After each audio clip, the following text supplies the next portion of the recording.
Ambati Silks, Kanchipuram Saree Store, now in Vijayawada. Exclusive Pattu Sarees, Salwas and Lehengas. Hi hello welcome to Suman TV. నేను మీ రోషన్. ప్రస్తుతం నాతో పాటు ఉన్నారు సంధ్యారెడ్డి గారు. సంధ్యారెడ్డి గారు నమస్తే. నమస్తే రోషన్ గారు. సో పెద్దగా చెప్పనక్కర్లేదు, విషయం 2 రోజుల నుంచి తిరుగుతూనే ఉంది. అవును, సుబ్బారావు వర్సెస్ మంగ్లీ. కానీ విషయం అది కాదు. సో రమావత్ మధు వర్సెస్ బాధితులు. ఇది నడవాలి వాస్తవం, కానీ ఇది నడుస్తుంది. ఇక్కడ బలైపోయింది బాధితులు. అవును, అంటే చెప్పాలి అంటే ఏ మనిషి అయినా కానీ పుట్టేటప్పుడు ఏం ఎక్స్పెక్ట్ చేసి పుట్టడు. పుట్టిన తర్వాత మాత్రం అన్ని ఆశలే. ఎవరికైనా కానీ రూపాయి ఇస్తే 10 రూపాయిలు వస్తుంది. బ్యాంక్ వాళ్ళు కూడా అంతే కదా, లోన్స్ ఇస్తే కోటి ఇస్తే కోటి కట్టాలి. హోమ్ లోన్స్ సేమ్ అంతే. మనుషులను తప్పు పట్టడానికి లేదు. కొంతమంది చదువు లేని వాళ్ళు ఏంటంటే సెలబ్రిటీలు మన వాళ్ళు కదా, మన అందుకు మన కమ్యూనిటీ బంజారా కమ్యూనిటీ తను ఒక స్థాయికి వచ్చింది, మనల్ని కూడా ఒక స్థాయికి తీసుకొస్తుంది అని చెప్పేసి తన ప్రమేయం లేకుండా వేరే వాళ్ళు పాపం వసూలు చేసి తను ఈ రోజు బలిపశువుని చేశారు. చెప్పాలంటే ఏమనిపించింది ఓవరాల్ గా ఈ ఎపిసోడ్ చూసినాక మీకు? అంటే నాకు నిన్న ఫోన్ చేసింది తను, అక్కడ నేను ఏం చేయలేదు అంటే దానికి మనం అప్రిషియేట్ చేయాలి. ఎందుకంటే ఒక మహిళ అట్లా స్పందించి కాల్ చేసి ఇందులో నాకు ఎలాంటిది లేదక్కయ్య, నేను ఎంత కష్టపడి వచ్చిందో మీరు తెలుసు, మీరు గతంలో ఏదో సాంగ్ పాడినప్పుడు కూడా నన్ను మీరు అన్నారు, నేను దానికి కూడా బాధపడ్డాను. అంటే ఆ పాట నేను పాడాల్సింది లేకుండే, నన్ను అక్కడ వాళ్ళు డైరెక్ట్గా ఇట్లా కాదు ఇది రాదులేండి లిరిక్స్ అని, అక్కడ లిరిక్స్ కొంచెం ఇబ్బంది కలుగుతుందని నేను చెప్పిన తర్వాత కూడా వాళ్ళు నన్ను అలా చేశారు, అక్కడ నా ప్రమేయం ఏం లేదక్క, ఇంకొకసారి అలాంటి జరగదు అన్నట్టుగా చెప్పింది తను. చెప్పేసి ఈ విషయం గురించి చెప్పినప్పుడు నేను అన్నాను, మరి ఇవాళ మీరు ఇలా చేశారు కదమ్మా, ఇప్పుడు మీరు చేయకుండొచ్చు కానీ బట్ ఇప్పుడు ఇక్కడ బ్లేమ్ అయింది ఎవరు, మీరే కదా అని నేను అడిగాను. అంటే నాకు అది ఒక్కటి పక్కన పెడితే కింద లకారాలతోని బ్యాడ్ కామెంట్స్ పెట్టుండ్రు, నాకు బాధగా ఉందక్క, మా ఫ్యామిలీ 2 ఆడపిల్లలు మేము చనిపోవాలని ఉంది అన్నప్పుడు కొంచెం బాధ అనిపించింది మహిళగా. ఎందుకు అని అంటే సరే తప్పులు ఎవరు చేసిండ్రా, తప్పు ఒప్పులు ఎవరు చేసినా పక్కన పెడితే అట్లా బ్యాడ్ కామెంట్స్ పెట్టడం అనేది ఎవరికి కూడా మంచి కాదు అనేది చెప్పినాం. ఆ విషయం చెప్పిన తర్వాత తనతో చెప్పాను నేను, మీరు ఎవరైతే ఉన్నాడో ఈ శివ మధు ఎవరు, నీ తమ్ముడు ఉన్నాడు, ఇప్పుడు నీ పేరు నీకు తెలియకుండా ఇవాళ మంగ్లీ అంటే మా సిస్టరే అనే విధంగా చాలా మంది అక్కడ నమ్మిండ్రు, ఆమె వస్తుంది ఇనాగ్రేషన్కి వస్తుంది, ఎవరైనా అంతే కదండి, బాసులు ఎవరు రారు కదా ముందు, నమ్మకం అనేతోని డబ్బులు కట్టిండ్రు. మరి మీ తమ్ముడు ఇలా చేశాడు, ఇలా శివ మధు వాళ్ళ మీద మీరు కేసు పెట్టండి, డెఫినెట్ గా పెడతాను, ఏదో నార్సింగ్ పిఎస్ లో కూడా పెట్టినని చెప్పారు. చెప్పినప్పుడు నేను అదే చెప్పాను, ఆ ఆడపిల్లగా మేము బాధపడతాం కానీ ఇలాంటి విషయాలలో మనం ఎంకరేజ్ చేయడానికి కూడా అవకాశం ఉండదు, అది వాట్ ఈజ్ వాట్ అనేది. ఇంకొకటి ఏంటంటే మీరే నిందితుడు అని చెప్పడానికి కూడా లేదు ఇది, ఎందుకంటే ఇది కోర్టు ఉంటుంది, పోలీస్ స్టేషన్ ఉంటుంది. కాబట్టి నేను అనేది ఏంటంటే ఇప్పుడు మీరు మీ తమ్ముడు చేసిన దానికి మీ ఫ్యామిలీ పరంగా మీరు చేసిండ్రు, మీ తమ్ముడు లేదు అనే దానికైతే లేదు, తమ్మును సేవ్ చేయడానికి మీరు బలవుతున్నారు. ఇవాళ తెలంగాణ ఆంధ్ర కానివ్వండి దేశవ్యాప్తంగా మంగ్లీ అంటే ఒక మంచి సింగర్ అంటారు. ఒక ఆడపిల్లగా ఆ రోజు ఆమె బంజారా కమ్యూనిటీ చూడలేదు ఎవరు ఇక్కడ, ఒక ఆడపిల్లగా మంచిగా టాలెంట్, ఆమె టాలెంట్ ఉంది, ఏదో గ్రామీణ ప్రాంతం నుంచి వచ్చి ఈరోజు వచ్చింది. ఆమె తలుచుకుంటే ఈ డబ్బులు పెద్ద లెక్క కాదండి నాకు తెలిసి, ఎందుకంటే అంత మంచి భగవంతుడు అంత మంచి స్వరం ఇచ్చిండు. ఆమె మంచి సాంగ్స్ పాడతామంటే ఆమె రోజుకి 5 లక్షలు 10 లక్షలు సాంగ్కి ఇచ్చే వాళ్ళు కూడా ఉన్నారు లేరండి మంచి మంచి సినిమాలలో. అయితే నాకు తెలిసి నాకున్న ప్రకారంగా నాకున్న అవగాహన ప్రకారంగా ఈ అమ్మాయిని ముందు పెట్టుకొని వీళ్ళు బిజినెస్ చేసిరేమో అనిపిస్తుంది. అంటే చాలా మంది కొంతమంది ఊర్లలో ఎట్లుంటారండి, 5 లక్షలు 10 లక్షలు అంటే 25,000 వస్తాయి మీకు ఇక్కడ ప్లేస్ ఇస్తాం అది ఇస్తానగానే నమ్మించి అది చేశారు. కానీ మీరే ఇక్కడ కూడా సార్ మనము రోషన్ గారు ఇక్కడ ఈ నమ్మించినప్పుడు జనాలు కూడా ఎలా ఇన్ని జరుగుతున్నప్పుడు కూడా నమ్మడం అనేది, ఇప్పుడు ఆమె అదే అంటుంది, నేనేమన్నా అదే అంటున్నా. అంటే నాకు నిజంగా పాపం వాళ్ళంతా గొప్పోళ్ళు గారు, అంత డైలీ వేజెస్ చేసుకున్న వాళ్ళు, వాళ్ళ తరపునే మాట్లాడుతున్నా నేను. ఇప్పుడు సంధ్యక్కగా నేను ఎందుకు అంటే ప్రతి దాంట్లో నేను దూరడం, న్యాయం వైపు నేను మంగ్లీకి సిస్టర్ కూడా ఒకటే చెప్తున్నా, మీరు బాధితుల వైపు రండి, నీకు సంబంధం లేదంటున్నారు. వాళ్ళిద్దరి మీద మీ తమ్ముడు 4 వేయండి, ఎందుకు చేసావురా ఇలా, నా పేరు ఎందుకు ఖరాబ్ చేసావురా, మనం ఇవాళ నేను కష్టపడి నేను చెల్లె ఎంత కష్టపడి పైకి వచ్చాము, మా పేరు ఎందుకు ఖరాబ్ చేస్తున్నావురా అని చెప్పేసి మీరు ఒక మాట మీ తమ్ముడిని 4 దెబ్బలు కొట్టి వాడిని ముందలుండి ఎవరెవరి దగ్గర ఏం తీసుకున్నాం ఎవరెవరికి ఇచ్చినారు ఏంది అనేది మీరు దగ్గరుండి నేను చేస్తా అని చెప్పేసి ఒక ప్రెస్ మీట్ పెడితే అయిపోయేది. ఇవాళ అదేమైంది చిలికి అంటే తన అనేది ఏంటంటే నేను సెలబ్రిటీని కదా అందరి దగ్గరికి రాలేనంటే తప్పండి. ఎంత సెలబ్రిటీ అయినా ఎవరైనా మనం అందరం కింది స్థాయి నుంచే వచ్చినాం. ఎవరికి సెలబ్రిటీ మనం ఇవ్వాలి? వాళ్ళు చేస్తేనే మనం అవుతాం. నేను అదే అంటున్నా. ఈ ఎవరైతే పాపం ఇవాళ ఆడియన్స్ కానివ్వండి, అక్కడ మోసపోయిన వాళ్ళు కానివ్వండి, ఎవరైనా కూడా వాళ్ళు మనం అందరం చేస్తేనే, మనం ఎక్కడో ఉన్నోళ్ళు, మీరే అన్నారు ఎక్కడో గ్రామీణ ప్రాంతాలు మాకు ఈ అవకాశం వచ్చిందంటే, మీకన్నా మంచిగా మాట్లాడి ఇంకా చాలా మంది ఉన్నారు గ్రామీణ ప్రాంతాలలో, వాళ్ళకి అవకాశం రాలేదు, మీకు వచ్చింది.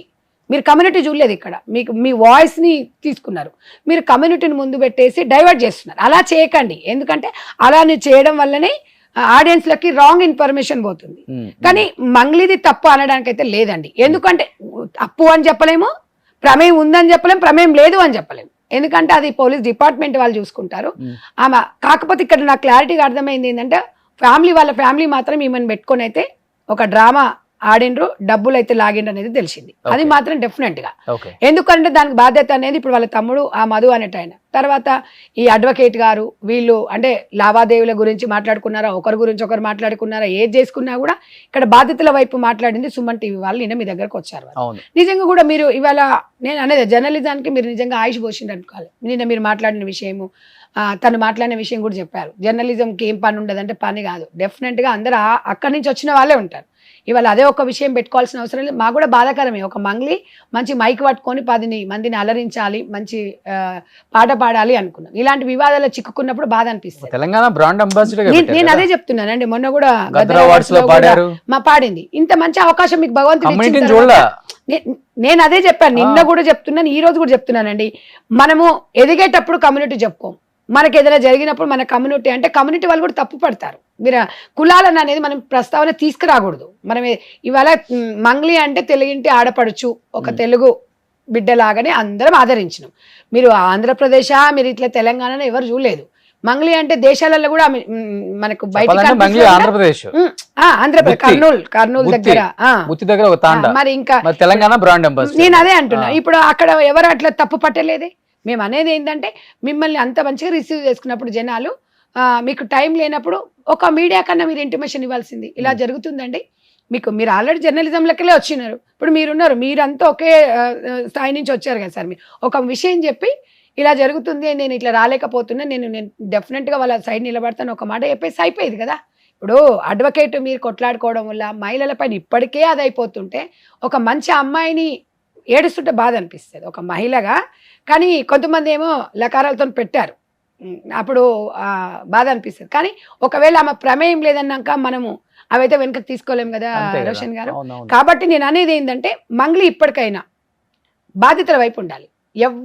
ఎవరెవరి దగ్గర డబ్బులు వసూలు చేసిండ్రో అందరి దగ్గర ముక్కు బిండి వసూలు చేసి వీళ్ళకి న్యాయం చేయాలి. బట్ 8-9 months నుంచి రప్చర్ అవుతుందండి. అవునవును. కానీ ఏంటంటే బాలాజీ నాయక్ అన్న అసలు అతనితో స్టార్ట్ అయింది, తర్వాత అతను చైన్ లింకే రమావత్ మధు, అతనితో మళ్ళీ ఇంకొక చౌహాన్, ఆ తర్వాత ఇలా తమ్ముడు శివ అని బయటకు వచ్చింది.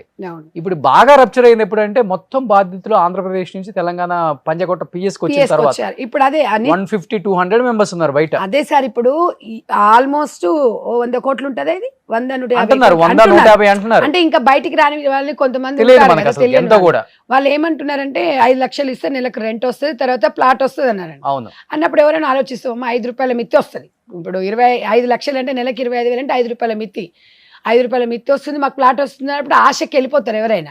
అందులో ఒకటి ఏంటంటే, ప్రతి ఒక్క సెలబ్రిటీ అండి, నేను ఒకటే చెప్తున్నా, నిజంగా ఏదైనా సెలబ్రిటీ, ఇప్పుడు థమ్స్అప్ ఉంది, మహేష్ బాబు గారు థమ్స్అప్ అది హానికరమని మనకు అందరికి తెలుసు. ఇట్లాంటివి అడ్వర్టైజ్మెంట్ చేసేటప్పుడు మనను ఎవరైతే మనం నమ్ముకున్న వాళ్ళని మోసం చేసినట్టే అనుకుంటాను నేను. ఇప్పుడు సుమ గారు కూడా కొన్ని అపార్ట్మెంట్స్కి ఇవి కొనండి అని చేస్తారు. ఈ ప్రమోషన్ చేసేటప్పుడు కొంచెం మీరు ఆలోచించండి, ఎందుకంటే మీ రెమ్యునేషన్ కోసము వేరే వాళ్ళని బలి చేయకూడదని నేను అంట. సామాజికంగా మీరు బాగా గొప్ప వాళ్ళు ఉంటే కోట్లు ఉన్న వాళ్ళని ముంచండి, ఎవడొద్దన్నాడు. ఎందుకంటే కోర్టు కష్టపడినోడికి ఎవడు కోట్లు ఏం రావండి. ఇవాళ 5 లక్షలు అంటే వాళ్ళు ఎంత కష్టపడితే 5 లక్షలు వస్తాయి. ఇవాళ మీ ప్రమోషన్స్ కోసము బాగా అలవాటు అయిపోయింది, సెలబ్రిటీస్ ప్రమోషన్ చేయడం వల్ల దానికి రెమ్యునేషన్ తీసుకొని వెళ్ళిపోతారు. కానీ జనాలు మీరున్నారు, ఇప్పుడు సంధ్యకు ఉంది, ఒక అభిమానిగా నన్ను ఇష్టపడతారు, ఈమె కరెక్ట్గా మాట్లాడగలుగుతుంది, మాకు మంచి చేయగలుగుతుంది, ఒక నమ్మకం మన మీద పెట్టుకుని, ఆ నమ్మకాన్ని మనం ముమ్ము చేసినట్టే కదా. మనం వచ్చేసి ఏదో నాదేముందండి, ఇప్పుడు అంటున్నారు కదా, నేను సెలబ్రిటీని కదా, పక్కన ఫోటోలు దిగిపోతాను నేను కాదన్న నా విషయంలో. కానీ ఇది సెలబ్రిటీ ఫోటోలు దిగిపోయి ఫోటో చూపిస్తే తీసుకున్నది కాదు. ఇక్కడ సొంతంగా మీ బ్రదర్ ఉన్నారు అక్కడ, ఈ మధు అనేటోడు, ఈ శివ అనేటోళ్ళు, ఇంకా అందులో 2-3 ఉన్నారు. వీళ్ళందరూ వాళ్ళ ఊరికి కూడా వెళ్ళినప్పుడు కూడా మీకు తెలియకుండా ఎట్లుంటుంది చెప్పండి. మీకు తెలిసినప్పుడు మీరు డబ్బులు తీసుకున్నారని మేము అనట్లేదు ఇక్కడ. ఈ విషయం తెలిసినప్పుడు ఇలా చేయకండి, నాకు బ్యాడ్ నేమ్ వస్తుంది, నేను ఇంత పేరు సంపాదించుకున్నాను, ఇంత చేసుకున్న తర్వాత సగం మందికి తెలుసో తెలియకుండా అయ్యో ఇట్లా చేసిందంటే మంగ్లీ ఇట్లా చేసింది డెఫినెట్ గా. కానీ అందులో ఈమె ఇన్వాల్వ్మెంట్ ఉందని నేను కంప్లీట్ గా అన్ని డిబేట్స్ లో లేకపోతే విక్టిమ్స్ తో కూడా మాట్లాడేటప్పుడు నేను ఒకటే చెప్పాను, మంగ్లీ గారు మీ ప్రమేయం లేదు. అవును ఓకే, అవును, మీ ప్రమేయం డైరెక్ట్ గా ఉందని ఎవరు చెప్పట్లేదు. అది మిమ్మల్ని మేము తప్పుగా అయితే మాట్లాడలేదు. Yes. మీ వెనకున్న మీ వాళ్ళు లాగండి, మీ తమ్ముడు పేరే చెప్తున్నారు విక్టిమ్స్. విక్టిమ్స్ 100 మంది వచ్చారండి, 100 మందిలో 90 మంది నిజం చెప్పారు శివ అని. అవును, 10 మంది చెప్పకపోతే నిజమే అనుకోవచ్చు. 100కి 100 మంది శివ పేరు చెప్తున్నారు. ఈ అబ్బాయి చెప్పాడండి, మీరేమో మీ తమ్ముడు మంచి వాళ్ళు అంటున్నారు. కాదంటలేదు, ఎవరి ఇంట్లో బంగారం వాళ్ళకి మంచి. మీ తమ్ముడు నేను ఎవరైనా తప్పు పట్టట్లా, విక్టిమ్స్ పేరు చెప్తున్నారు. అవును, మరి అట్లీస్ట్ శివనైనా పిలుచుకొచ్చి ఎందుకు ఇట్లా చేసే వాళ్ళతో కలిసి ఎంత ప్రమేయం ఉందో నువ్వు చెప్తేనే కదా నాకు తెలిసేదని మీరు బాధితుల వైపు నిలబడండి అని చెప్తున్నాను నేను. ఇప్పుడు మీరు 100% కరెక్ట్ చెప్పారు. బాధితుల వైపే, ఇందులో లావాదేవీలు ఏం లేవు. మీరు డైరెక్ట్ బాధితుల వైపు ఉన్నారు. ఎందుకంటే వాళ్ళు ఇప్పుడు ఎవరైనా ఏదైనా ఇష్యూ జరిగిందంటే ఒక మీడియాని ఆశ్రయిస్తారు. మీ దగ్గరకు వచ్చినప్పుడు మీరు న్యాయం చేసిండు. ఇప్పుడు మీరు కూడా ఇందులో ఎవరికేం జడ్జిమెంట్ చేయలేదు. ఇది మీరు ఎవరు తీసుకున్నారు, ఎక్కడికి వెళ్ళింది, ఎవరున్నారు, దీని వెనక ఇంకెవరన్నా ఉన్నారు అనేది వీళ్ళిద్దరిని లాగితే బయటకు వస్తుంది కదండి. సరే, అందులో ఒక 50 లక్షలు ₹1,00,000 ఖర్చు పెట్టుకున్న మిగతా అమౌంట్ అయితే వస్తుంది కదా. మీరు ఎందుకు చీటింగ్ చేస్తున్నారు? ఎందుకు సామాన్యమైన ప్రజల్ని ఎందుకు చీటింగ్ చేస్తున్నారు? మీ అక్కకి అంత మంచి లైఫ్ ఇచ్చాడు భగవంతుడు, ఇద్దరికి ఇచ్చారు. మీరు ఎంతో స్థాయికి వెళ్ళిపోవచ్చు. ఎందుకు ఒకేసారిగా మనకు ఇదేమన్నా ఇండస్ట్రీ కాదు కదా. ఇప్పుడు వాయిస్ అనేది ఇప్పుడు సుశీలమ్మ, జానకి వీళ్ళందరూ వాళ్ళు చేయాలంటే వాళ్ళు ఏంటంటే వాళ్ళు ఒక పాట పాడాలి అంటే వాళ్ళు అడిగితే ₹1,00,000 ఇచ్చేటోళ్ళు ఉన్నారు. అసలు 2010 వరకు ఉన్న సెలబ్రిటీస్ ఎవ్వరు పనికిమాలిన పనులు చేయలేదండి. వాస్తవంగా చెప్తున్నా. ఇంతకన్నా గొప్ప వాళ్ళకన్నా గొప్ప అదే ఒక జానకమ్మ, ఒక సుశీలమ్మ, ఒక ఎల్లారీశ్వరి అమ్మ, ఒక జిక్కి గారు, అవును, వీళ్ళకన్నా గొప్ప ఎవ్వరం కాదు కదా. చెప్పేది హీరోలు కూడా అంతే. అవును, అసలు 2010-15 వరకు వచ్చిన హీరోస్ ఎవ్వరు కూడా కమర్షియల్ గా ఎవరు చేయలేదండి. మరి ఈ కోవిడ్ 1 or 2 చేసిన వాళ్ళు. బట్ తెలంగాణ బైఫరికేషన్ తర్వాత, ఆంధ్ర తెలంగాణ తర్వాత ఎక్కువైపోయినాయి ప్రమోషన్స్ అని, సోషల్ మీడియా అని. ఇందులో ఒకటి ఏంటంటే ఇప్పుడు ఇట్లా బ్లేమ్ చేస్తున్నారంటే ఇంట్లో ఎవరిని బాధ్యులు చేయలేము. డిజిటల్ మీడియా అంటే సెన్సార్ ఉండదు. డిజిటల్ మీడియా ఇష్టం వచ్చినోడు, ప్రతి ఒక్కటి సోషల్ మీడియా ఉంది, ఇష్టం వచ్చినోడు రాసుకుంటాడు. అట్లాంటప్పుడు అందుకని మనం సెలబ్రిటీ అంటే ఎప్పుడు సెలబ్రిటీ అండి? ప్రజలకు జవాబుదారి ఉండేదే సెలబ్రిటీ. నేను చాలా బిజీగా ఉన్నాను, నేను అదిగా ఉన్నాను, నేను రాలేను, నేను అట్లీస్ట్ ఫోన్ ఉంది మనకి, ఫోన్లో మాట్లాడి చెప్పొచ్చు. ఇలాంటివి అట్లా స్పందించింది అనుకో, మనిషికి ఒక ఊరట వస్తుంది. మీరు ఫోన్ చేసినప్పుడు లిఫ్ట్ చేసిండు అనుకోండి, అమ్మయ్య మనకు స్పందించింది అనిపిస్తుంది. మనం ఎంత బిజీగా ఉన్నా మిస్ కాల్ చూసైతే చేస్తాం కదా. ఇవాళ ఒక్కరోజు కాదు కదా. నేను అనేది ఏంటంటే ఆడపిల్లలకు ఎవరైనా సరే ఎదగండి. చాలా మంచి వేదికలు ఉన్నాయి, మంచి అవకాశం ఇచ్చిండు భగవంతుడు. ఇవాళ వాళ్ళ బాధను చూస్తూ ఒక ఆమె అయితే పిల్ల పెళ్లి చేయాలనేది ఏడుస్తుంటే చాలా బాధ. ఒక అతను మేము తినక కూలికి పోయి మేము సంపాదించి ఇచ్చామండి అని అన్నప్పుడు బాధ అనిపిస్తుంది. ఒక అతను అయితే 25 లక్షలు పెట్టాడంట. ఏదో మా పిల్ల మీద బంగారం తీసి పెట్టేసి వచ్చినామని. ఇవన్నీ ఏమవుతుందంటే అవును. ఇంకొకటి ఏంటంటే ఇప్పుడు మీరు ఒక ప్రొడక్ట్ ఉంది మీ దగ్గర, దాన్ని నేను ప్రమోషన్ చేసి కమర్షియల్ గా డబ్బు చేసుకోవడం న్యాయం అది. కానీ అది కాదు, money laundering issue. Money laundering ED రావాలి, సిబిఐకి ఇవ్వాలి, అప్పుడే దొంగలు బయటకు వస్తారు. ఇప్పుడు అంత పెద్దోడైనా వాళ్ళే తీసుకొచ్చారు. అంత ఈజీగా మీద న్యాయం జరుగుతుందా అంటే చెప్పలేము. ఇప్పుడు ఇది కంప్లీట్ మనీ లాండరింగ్ ఇష్యూ. నువ్వు ఒక బ్రాండ్ ప్రమోషన్ చేయలేదు, నువ్వైనా నేనైనా ఇంకొకరైనా బ్రాండ్ ప్రమోషన్ చేసి డబ్బులు తీసుకోవడం న్యాయం, తప్పేం లేదు. తనకి సేల్ కావాలి, కమర్షన్ కావాలి, బిజినెస్ కావాలి, అది అందరం చేస్తున్నారు. అంటే ఇప్పుడు మనము కొంచెం మనీ తీసుకొని ప్రమోషన్ చేసిన వాళ్ళని కూడా కొంతమంది అబ్బా ఇది నిజమే ఉంటది అంటే నిజమే ఉంటుండొచ్చు, అదే అంటున్నా. అనుకున్నప్పుడు కొంతమంది మీ సెలబ్రిటీస్ నమ్మే వాళ్ళు ఉంటారు సార్, ఎవరైనా కొంతమంది ఉంటారు.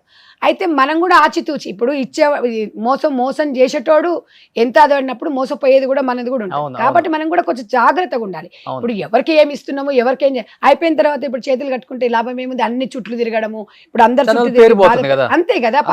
ఇప్పుడు డబ్బు పోయింది, ఈ రోజు బాధ ఎంత. ఒక్కొక్కసారి కొంతమంది చాలా సున్నితంగా ఉంటారు, తిరగలేక అదైపోయిందని. దానికి ఎవరు సూత్రధారి చెప్పండి? ఇవాళ ఏది ఉన్నా కూడా మనం చూసుకోమా? ఇప్పుడు మన వెనక ఎవడు ఉన్నాడు, మన డ్రైవర్ ఎట్లా అంటాడు, మన పక్కన కూర్చున్నాడు ఎట్లా ఉంటాడు, మన పేరు చెప్పి మన దృష్టికి వచ్చినప్పుడు ఇమీడియట్గా ఖండించాలి. ఏ షూట్ ఉండనియండి, మీరు ఎవరు కమిట్మెంట్ ఉండనియండి, మీకు మించింది అయితే కాదు కదా.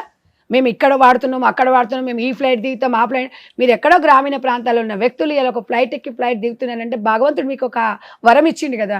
ఆ వరం ఎవరు? భగవంతుడు అంటే ఎవరు? ఈ ప్రజలే.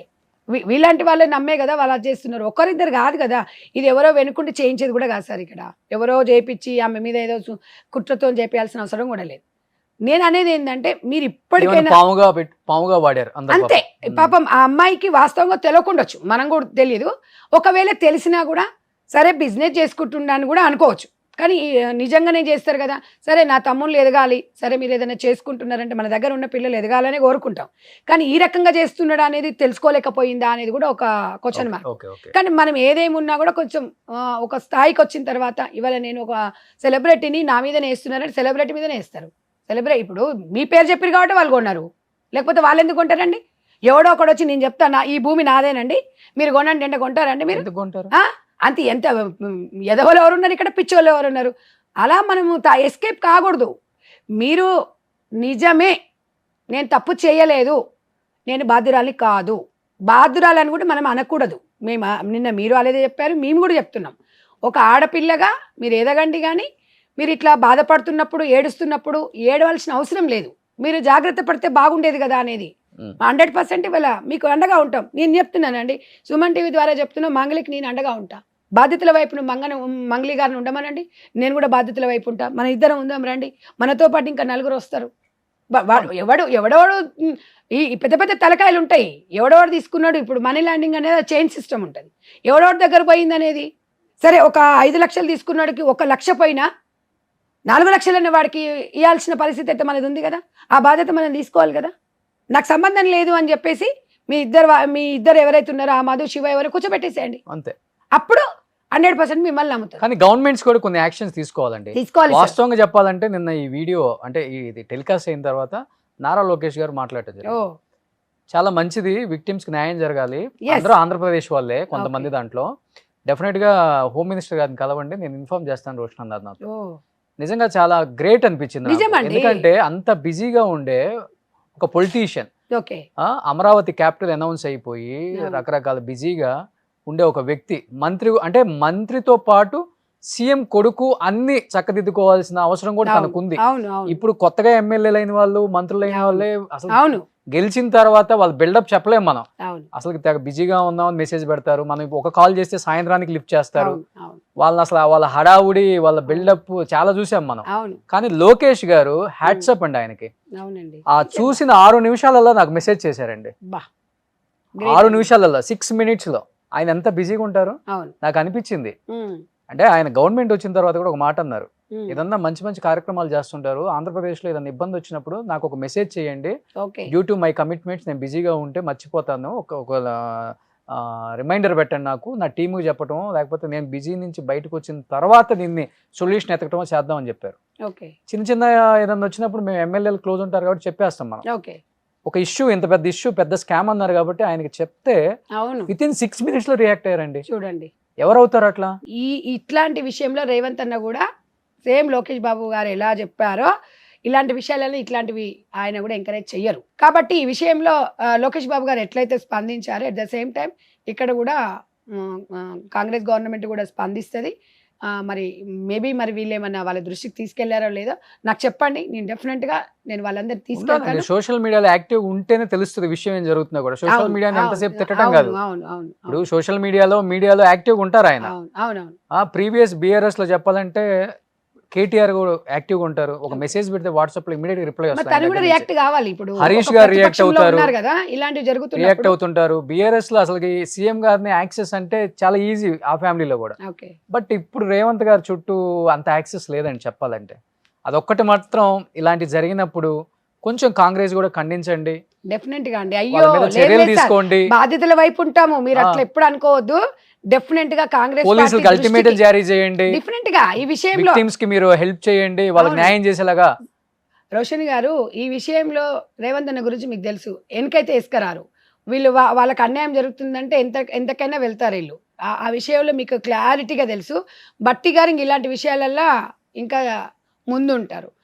ఎవరు ఇప్పుడు వాళ్ళ దృష్టికి వచ్చిన తర్వాత ఆ కేసుని ఇమ్మీడియట్గా ఇది ప్రాబ్లం ఏందో సాల్వ్ చేయమని చెప్తారు. కాబట్టి నిన్న సజ్జనార్ గారికి ఇచ్చారు కదా, అది అవును సజ్జనార్ గారే చూస్తున్నారు. అవును. తన రిపోర్ట్ గురించే చూస్తున్నామండి. తను వాట్ ఏంది అనేది ఏమైనా ప్రెస్ మీట్ పెట్టేమని చెప్తాడేమో, దాన్ని బట్టి చూద్దామని. నాకు నిన్ననే వచ్చింది సార్, నా దృష్టికి నిన్ననే వచ్చింది ఇది. ఓకే నిన్న రాగానే నిన్న తను అమ్మాయి కూడా కాల్ చేయడము, ఆ తర్వాత మళ్ళీ ఈరోజు మీరు పిలవడము నాకు కూడా కొంచెం అదే చాలా బాధ అనిపిస్తుంది. ఎందుకంటే ఇట్లాంటి పునరావృతం కాకూడదండి. మనం ఎంత మన వదిలేస్తే ఇంకా స్టార్ట్ అవుతుంది. ఇంకొకటి పాముకు పాలు పోసినట్టే. ఈ రోజు మనమే వాళ్ళని ఒక స్థాయికి తీసుకొచ్చినాం. సెలబ్రేటింగ్ చేసింది ప్రజలు. ఆ ప్రజలకు అన్యాయం జరుగుతున్నప్పుడు ఎవరు కూడా ఊహించాం. నేను అనేది ఒకటే అండి, సెలబ్రిటీ అంటే అనే అహంకారం తీసేయాలి. మనం ఎవరమైనా, మనం ఎంత ఎత్తికెదిగినా కూడా ఒదిగి ఉండాలి. పబ్లిక్ లోకి వస్తే తప్పే ఉంది చెప్పండి? అంటే కనిపించొద్దా? సెలబ్రిటీ అంటే ఏమన్నా స్పెషల్ గా అయితే ఉండదు. సో అది ఎందుకు? ఇవాళ ఎవరమైనా కూడా అవసరం ఉందనుకుంటే ఎక్కడైనా మనం వెళ్ళాల్సి వస్తుంది. మనం అవసరం అనుకుంటే కార్ కాదు, ఆటో పోవాలి, మనం కావాలంటే ఇట్లా 2 వీలర్ మీద కూడా పోవాలి. అదే కదా ప్రజలకు కావాల్సింది. మనకు ప్రజలు మనకు ఒక పదవి ఇవ్వగానే మనం సెలబ్రేట్ అయిపోతే కాళ్ళ మీద కాలేసుకొని కూర్చోవడం అనేది అది ఎంతవరకు లైఫ్ లాంగ్ ఉండదు. జీవితంలో స్థిరంగా ఉండాలి. పదవులే అవసరం లేదండి. ఏదైనా ఖండించాలి, ఏదైనా మాటల పదవులు అవసరమా? మన స్థాయి కాదేమో కానీ మనకు తెలిసింది చెప్పండి. డెఫినెట్గా అండి వీళ్ళకి మాత్రం న్యాయం జరగాలి. మంగ్లీ సిస్టర్కి మీ సుమన్ టీవీ ద్వారా చెప్తున్నా, 100% బాధితుల వైపు రండి. మీరు ఒక ప్రెస్ మీట్ పెట్టేసి ఏడవలసిన అవసరం లేదు. నీ తమ్ముడైనా ఎవరైనా బయటకు తీయండి మీరు. ఎందుకంటే ఇప్పుడు మీ పరవే పోతున్నప్పుడు, మీ మీద బాధపడుతున్నప్పుడు, మీ మీద ఇంతమంది బ్యాడ్ కామెంట్స్ పెడుతున్నప్పుడు ఇవన్నీ కారణం ఎవరు? నీ ఫ్యామిలీనే కదా. నీ తమ్ముని సంబంధం లేదు అని ఎలా అనడానికి ఆస్కారం లేదు.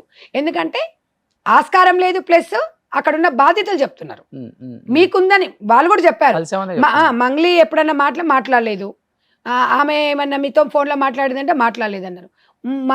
మేడం వస్తుంది, మంగ్లీ గారు వస్తారు, ఇనాగ్రేషన్కి వస్తారని వాళ్ళు చెప్పినారని క్లియర్గా చెప్తున్నారు. వాళ్ళైతే చెప్పరు కదండి, వాళ్ళైతే అబద్ధాలు చెప్పరు కదా. వాళ్ళు ఎందుకు అబద్ధాలు చెప్తారు? ఒకవేళ అబద్ధం చెప్తే డైరెక్ట్ ఆమె కూడా ఉందని చెప్తారు. పాపం వాళ్ళు కరెక్ట్ చెప్తున్నారు, ఆమెకు సంబంధం లేదని వాళ్ళు చెప్తున్నారు, మనం కూడా చెప్తున్నాం. నేను అనేది ఏంటంటే ఈ విషయంలో సమన్వయం పాటించి మంగ్లీ బయటకు వచ్చి వీళ్ళ వైపు నిలబడ్డప్పుడే ఇది సుఖాంతం. మీరు కూడా లాస్ట్ అండ్ ఫైనల్ గా చెప్తున్నాను, కొంచెం రేవంత్ రెడ్డి గారి దృష్టికి ఈ విషయం తీసుకెళ్ళండి. బాధితులకు న్యాయం జరిగేలాగా చూడండి. తెలంగాణ విక్టిమ్స్ చాలా మంది ఉన్నారు ఇందులో కూడా. తప్పకుండా నేను నా దృష్టికి వస్తే నేను డెఫినెట్ గా నేను తీసుకెళ్తాను. ఈ విషయంలో మాత్రం ఎవరిని వదిలే ప్రసక్తి అయితే లేదు రోషన్ గారు. థ్యాంక్ యూ అండి, thank you so much. Suman టీవీలో మీ పర్సనల్ అండ్ బిజినెస్ ప్రమోషన్స్ కోసం కింది నెంబర్ కి కాంటాక్ట్ చేయండి.